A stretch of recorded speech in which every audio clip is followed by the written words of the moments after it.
गृह मंत्री अनिल विज ने पदाधिकारियों के साथ बैठक की और कई अहम मुद्दों पर चर्चा की और कहा कि राज्य के साइबर पुलिस स्टेशन में टेक्नोक्रेट्स को रखा जाएगा, जिससे साइबर अपराध पर पूरी तरह से लगाम लगाई जा सके। उन्होंने पुलिस अधिकारियों को निर्देश दिए कि हर जिले में कम से कम एक साइबर से संबंधित टेक्नोक्रेट्स रखने के लिए अन्य विभागों से नियुक्तियों पर टेक्नोक्रेट्स को रखा जाए। इसके अलावा आगामी 30 नवंबर तक पुलिस पब्लिक कमेटियों का गठन किया जाएगा। बैठक के दौरान हरियाणा पुलिस नियमों के संबंध में भी चर्चा की गई और मंत्री को अवगत कराया गया कि इस संबंध में कमेटी का गठन किया गया, जो इन नियमों की जांच कर कार्रवाई कर रही है और इन नियमों को आगामी 31 दिसंबर 2022 तक कार्रवाई के लिए सरकार को रिपोर्ट सौंप दी जाएगी। बैठक में विज ने कहा कि अंबाला और करनाल रेंज में कार्यरत पुलिस कर्मियों की पदोन्नति के संबंध में जल्द ही निर्णय लिया जाएगा और वरिष्ठता को मद्देनजर रखते हुए पुलिस कर्मियों की पदोन्नति की जाएगी। बैठक के दौरान आरबीआई बटालियन, पुलिस की नई भर्ती, एसआईटी की रिपोर्ट, कबूतरबाजी के मामलों की रिपोर्ट के संबंध में चर्चा की गई। बैठक में गृह विभाग के अतिरिक्त मुख्य सचिव TVSN प्रसाद, पुलिस महानिदेशक PK अग्रवाल, CID के अतिरिक्त पुलिस महानिदेशक आलोक मित्तल, अतिरिक्त पुलिस महानिदेशक समेत कई पदाधिकारी मौजूद रहे।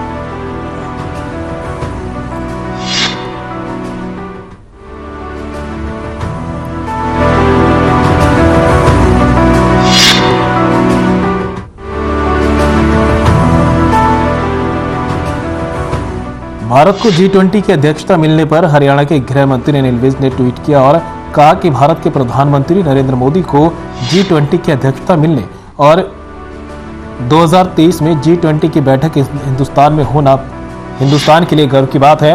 वहीं कांग्रेस पर भी भारत जोड़ो यात्रा उज्जैन पहुंचने वाली है, लेकिन मंदिर समिति ने महाकाल मंदिर में फोटोग्राफी बैन कर दी है, जिस पर कांग्रेस की बीजेपी को बौखलाहट बताया जा रहा है। इस पर जवाब देते हुए हरियाणा के गृह मंत्री अनिल विज ने कहा कि कांग्रेस देश के किसी कायदे कानून को नहीं मानती और यही अभियान चलाया जा रहा है। जब ये नियम पहले से ही बना हुआ है तो इन्हें नियम को मानना चाहिए। कांग्रेस देश में नियमों को, परंपराओं को तोड़ना चाहती है।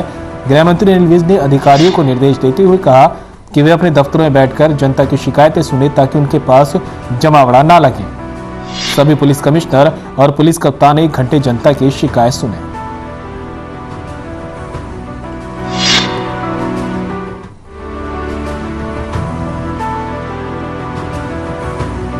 देश के किसी भी कायदे कानून को नहीं मानती है और वो इसी का अभियान चला रहे हैं कि हम कोई कायदा कानून नहीं मानेंगे। जब वहाँ पर पहले ही नियम बना हुआ है, कोई इनके आने से तो बनाया नहीं गया। जब पहले ही बना हुआ है तो देश के नियमों को इनको मानना चाहिए, परंतु ये तो देश के सारे नियमों को, सारी परंपराओं को ये तोड़ना चाहता है।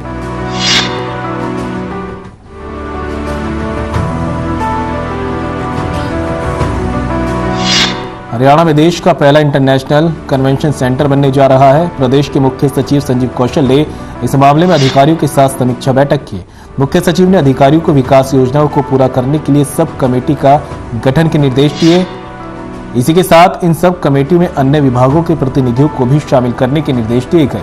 प्रदेश सरकार की संचालित 47 विकास योजनाओं में करीब 43,000 करोड़ रुपए की लागत आने का अनुमान है। बैठक में बताया गया कि गुरुग्राम में बनाए जाने वाली ग्लोबल सिटी के पहले चरण के लिए टेंडर जारी कर दिया गया है।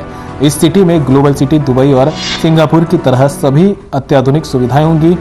इस ग्लोबल सिटी के बनने से उद्योगों को बढ़ावा मिलेगा, जिससे युवाओं को बेहतर रोजगार मिल सके।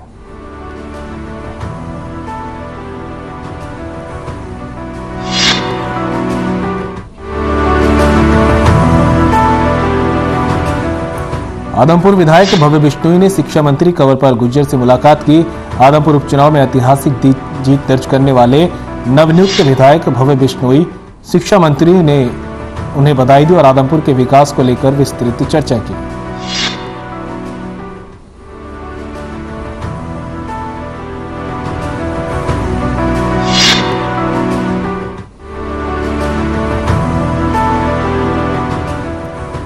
रोहतक मंडल के आयुक्त जगदीप ने सोनीपत के लघु सचिवालय में अधिकारियों के साथ बैठक की। इस बैठक में आयुक्त ने विकास परियोजनाओं की जानकारी ली। आयुक्त ने अधिकारियों को निर्देश देते हुए कहा कि विकास योजनाओं को जल्द से जल्द पूरा किया जाए। बैठक की जानकारी देते हुए आयुक्त जगदीप सिंह ने कहा कि अधिकारियों को स्कूलों में मिलने वाले मिड डे मील की भी जाँच करने के आदेश दिए गए। इसी के साथ उपायुक्त ने लापरवाही करने वाले अधिकारियों पर कड़ी कार्रवाई करने की बात कही है।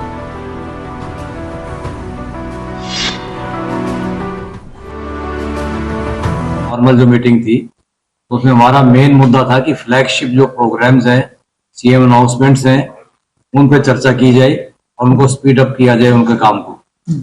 दूसरा हमारा हेल्थ इशू था कि भाई जो हेल्थ चेकअप कैंप्स हैं वो लगाए जाएं स्कूल्स में, कॉलेजेस में और स्पोर्ट्स स्टेडियम्स में, ताकि स्पोर्ट्समैन में या स्टूडेंट्स में किसी चीज की कोई डेफिशिएंसी है, कोई आयरन की है, कोई विटामिन डी की है, B12 की है या आंखों की प्रॉब्लम है, तो वहां सॉर्ट आउट हो जाए।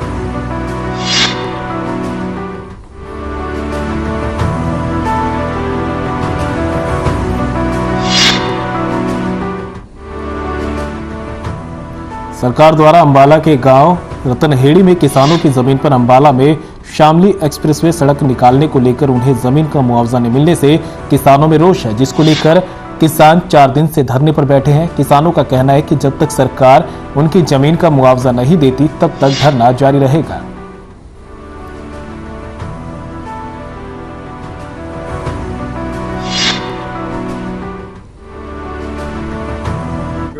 हमारा ये है जी, जो भारत सरकार ने Ambala to Shamli express highway के लिए जो रोड एग्रीमेंट की है जी, इसके लिए सरकार जबरन किसानों के साथ जबरन करना चाह रही है जी। यहाँ कोई मुआवजा नहीं दिया गया, ना कोई फसल का मुआवजा, ना कोई बोर की कीमत, ना मकानों का, ना पेड़ों का।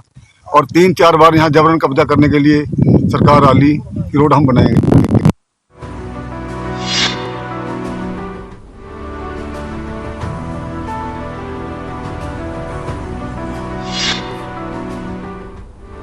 तो सरकार की तरफ से अंबाला के गांव रतनहेड़ी में किसानों की जमीन पर जो है अंबाला से शामली एक्सप्रेसवे बनाने की कवायद चल रही है, जिसको लेकर जमीन का मुआवजा न मिलने से किसानों में अब रोष है, जिसको लेकर किसान 4 दिन से धरने पर बैठे हैं। किसानों का कहना है कि जब तक सरकार उनकी जमीन का सही मुआवजा नहीं देती तब तक धरना जारी रहेगा।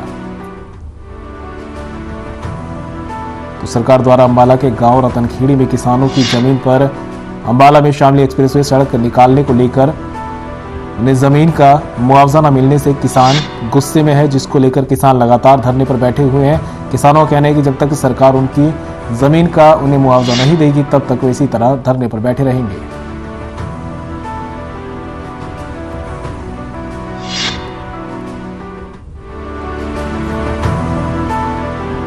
अंबाला में एक तेज रफ्तार कार असंतुलित होकर डिवाइडर से जा टकराई, जिसमें 3 लोग घायल हो गए। हालांकि ये भी बताया जा रहा है कि गाड़ी में सवार सभी लोग नशे की हालत में धुत थे। जानकारी देते हुए सब इंस्पेक्टर ने बताया कि उन्हें सूचना मिली थी कि काली पलटन के नजदीक एक सड़क हादसा हुआ है, जिसमें 3 लोग घायल हुए थे। उन्हें नागरिक अस्पताल पहुंचा दिया गया। वहीं जानकारी देते हुए डॉक्टर ने बताया कि सड़क दुर्घटना में 3 लोग घायल हुए थे, जिन्होंने अपना इलाज करवाने से मना कर दिया और पीजीआई चंडीगढ़ रेफर करने के लिए मांग की। हालांकि उनकी चोटें ज्यादा गंभीर नहीं हैं।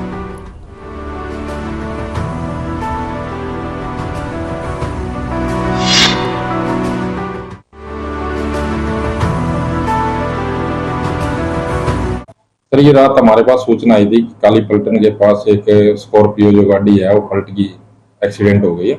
हम मौके पे गए और 112 भी मौके पे आ गई थी। जो इसमें 3 लोग इंजर्ड हुए थे, 2 लेडीज और एक जेंट्स। तो उनको हॉस्पिटल में एडमिट के लिए इलाज के लिए पहुंचा दिया था अम्बाड़ा कैंट में। और मौके पे हमने जाके देखा तो उनसे बातचीत की तो बोले जी गाड़ी डिसबैलेंस हुई है और डिवाइडर में टकराने के कारण ये हमारी गाड़ी पलटी है। क्या मामला? हमारे पास 3 लोग आए थे, 2 लड़कियां थी और एक जेंट्स थे। ठीक है, जो जेंट्स थे उनके लग रहा था कि फ्रैक्चर है, और जो लेडी और जो एक लड़की थी उसके सिर पे चोट थी, और एक और लड़की तो बिल्कुल ठीक ठाक थी। तो इन्होंने अपना इलाज नहीं करवाया है। यहाँ पर सिर्फ ये कह रहे थे कि हमें पीजीआई रोहतक भेजना है, तो हम वहाँ पे रेफर नहीं कर सकते। तो हमने बोला कि यहाँ पे इलाज हो जाएगा इसका, बट ये लोग अब बात मना करने के बाद भी अपने मरीज को लेके चले गए।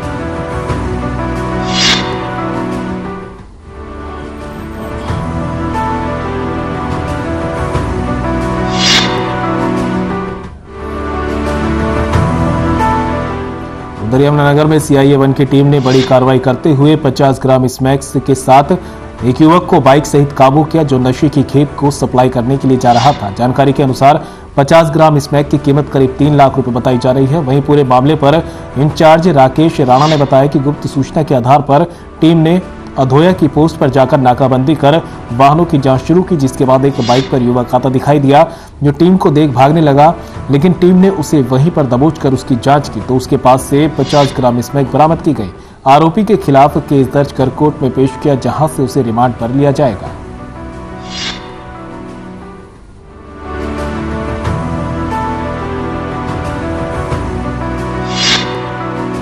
प्रदीप नाम का लड़का है जो मंसूरपुर थाना छप्पर का रहने वाला है और हमें काफ़ी दिनों से सूचना मिल रही थी कि उस एरिया में काफ़ी एक लड़का है जो नशीले पदार्थ बेचने का काम कर रहा है लार्ज स्केल पे। तो कल हमने गुप्त सूचना के आधार पर नाकाबंदी करके और इसको वहाँ अधोया मोड़ पे गिरफ्तार किया है और उसके कब्जे से मौके पर 50 ग्राम स्मैक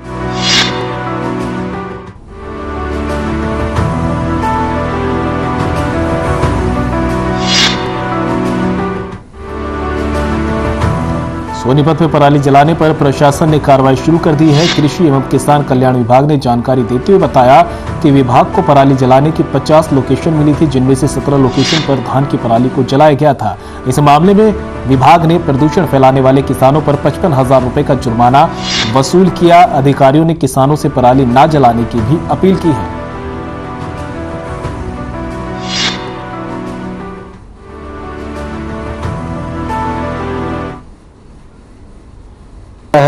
हरसैक एक हमारी एजेंसी है, उनके सैटेलाइट घूमते रहते हैं। वो सैटेलाइट जैसे ही किसान आग लगाता है ना, वो उसको कैप्चर कर लेते हैं। हमारे पास इस सीजन में, रबी सीजन, इस खरीफ सीजन में अभी तक 50 लोकेशन आई थी। किसानों के ऊपर 55,000 रुपए का जुर्माना किया गया है। जो बाकी लोकेशन बच गई वो नॉन एग्रीकल्चर लैंड के ऊपर थी। कहीं कूड़े में आग थी, कहीं रास्ते के ऊपर आग थी, कहीं खेत की मेंढों के साथ आग थी।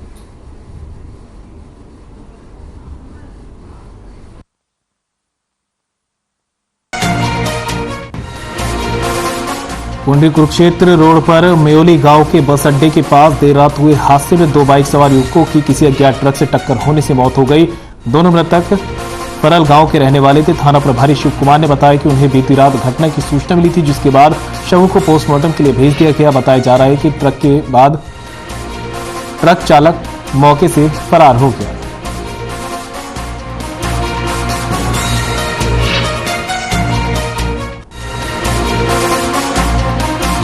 सत्रह 11/2022 की रात्रि को हमें सूचना प्राप्त हुई थी कि भाई पुंडरी से डांड कुरुक्षेत्र रोड के ऊपर गांव मेयोली के बस स्टैंड से थोड़ा आगे चल के फल की साइड में एक्सीडेंट हुआ है। तो उसमें मौका पर पहुंचकर घायलों को, जो जिनमें अपना अजय सनोज सुभाष चंद और नरेश कुमार करतार चंद नाम के 2 लड़के थे, फल गांव के रहने वाले थे और ये पुंडरी से कोई काम से अपना फारिग होकर रोज की तरह गांव की तरफ जा रहे थे। नांगल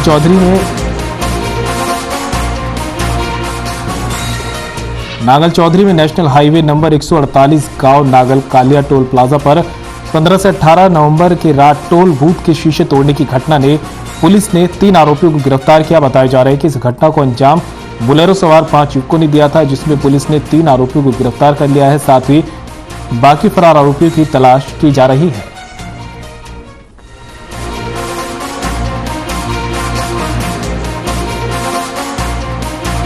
15-16 की रात को 11:30 बजे के करीब एक बोलेरो में आए 5-6 लड़के थे, जिन्होंने टोल पे फायर भी किया और शीशों को तोड़फोड़ भी की, जिसमें हमने तत्पर दिखाते हुए हम उनके पीछे ही लग लिए थे। तो हमने कल उनको 3 बंदों को उनको गिरफ्तार कर लिया और बाकियों को जल्दी गिरफ्तार कर लिया जाएगा।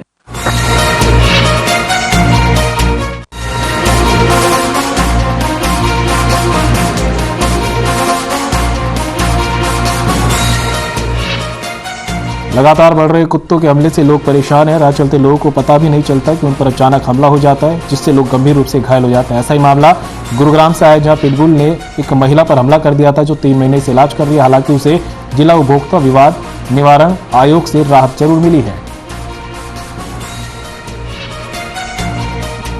चलते उसे अस्पताल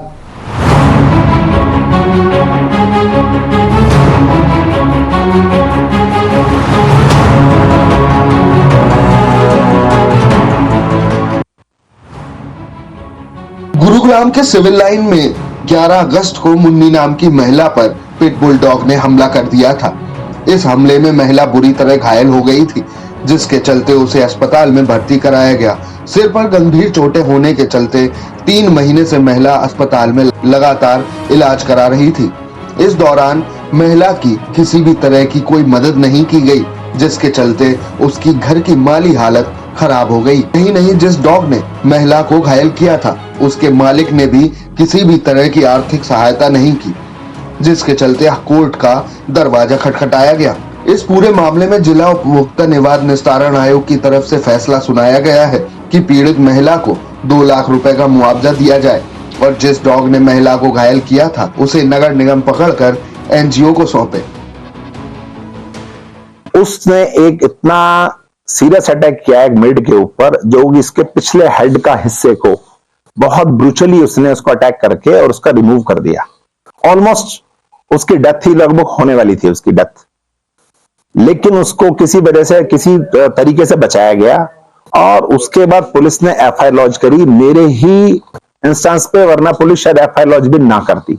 बड़े मुश्किल से एफआईआर लॉन्च कराई गई उसकी, क्योंकि वो पुअर लेडी थी, कोई इसकी हेल्प करने को तैयार नहीं था। समाज सेवी संस्थाओं ने पीड़ित महिला मुन्नी की सहायता की और उसके इलाज के लिए आर्थिक मदद भी की। इतना ही नहीं, समाज सेवी संस्थाओं के मार्फत ही कोर्ट में इस पूरे मामले को दायर कराया गया, जिसके तहत अब यह फैसला आया है। हालांकि कोर्ट की तरफ से यह फैसला सुनाया गया है कि जिस तरह डॉग के हमले द्वारा कई मामले सामने आए हैं, दरअसल मुन्नी नाम की महिला घरों में काम करती थी और अपनी आजीविका चला रही थी, लेकिन कुत्ते के हमले में घायल हुई यह महिला पिछले काफी समय से घर पर ही इलाज करा रही थी, जिसके चलते उसकी आर्थिक हालत खराब हो गई और घर की गुजर बसर नहीं हो पा रही थी। कोर्ट ने इस पूरे मामले को गंभीरता से लेते हुए इस पर फैसला सुनाया है। कोर्ट में दायर याचिका में साफ किया गया है कि इस तरह के डॉग की ब्रीड पूरी तरह से रोक लगाई जाए। राखी पूर्णिमा के दिन 11 तारीख मैं काम पे जा रही हूँ, उस टाइम कुत्ते काटा। क्या काम करते हो? मैं कुटी वाले घर में काम करती। अच्छा, फिर कुत्ते ने काटा, उसके बाद कितने दिन एडमिट रहे, कहाँ कहाँ इलाज चला, दिल्ली भी रेफर करा आपको? इधर 2 अस्पताल गई थी, 31 सेप्टर 10 सेप्टर गई थी, नहीं लिया। इस सफदरजंग में मैं गई थी, उधर 5 दिन रही थी, उधर ट्रीटमेंट करती। अच्छा, मैं तो उस टाइम सोया था, जब वो चला गया था काम पे जा रहा था, तो मेरे को बोला मैं काम पे जा रहा हूँ। मैं ठीक है जाओ। तो मैं सोया था, तो ठीक यहाँ से घर से निकलने के बाद 10 मिनट बाद एक फ़ोन आया मेरे को। फ़ोन आया, बोल रहा है भैया आपका बीवी को डॉग ने काट लिया, आप नीचे आइए। तो हम बोला ठीक है आ रहा है। तो ऐसा करते करते हम जब सीढ़ी के नीचे गया है, जाके देखा एकदम सीढ़ी में पड़ा हुआ है, पूरा शरीर में खून है, एकदम पड़ा हुआ है। तो हम उसको देख के हमारा भी चक्कर आ गया था उस टाइम। तो वहीं पीड़ित परिवार की माने तो उन्हें आज भी इलाज कराना पड़ रहा है और दिल्ली से लेकर गुरुग्राम तक उनका इलाज चला और आज भी जब वह इस घटना को याद करते हैं तो उनकी रूह कांप जाती है। लेकिन पीड़ित परिवार का कहना है कि इस तरह के खतरनाक जानवर न केवल दूसरों के लिए बल्कि पालने वालों को भी मौत के आगोश में सुला सकते हैं। इसीलिए इस तरह के जानवरों को ना पालें तो अपने साथ साथ दूसरों की जिंदगी भी खतरे में डालने से बचाई जा सकती है। गुरुग्राम से सुशील सिंह की रिपोर्ट।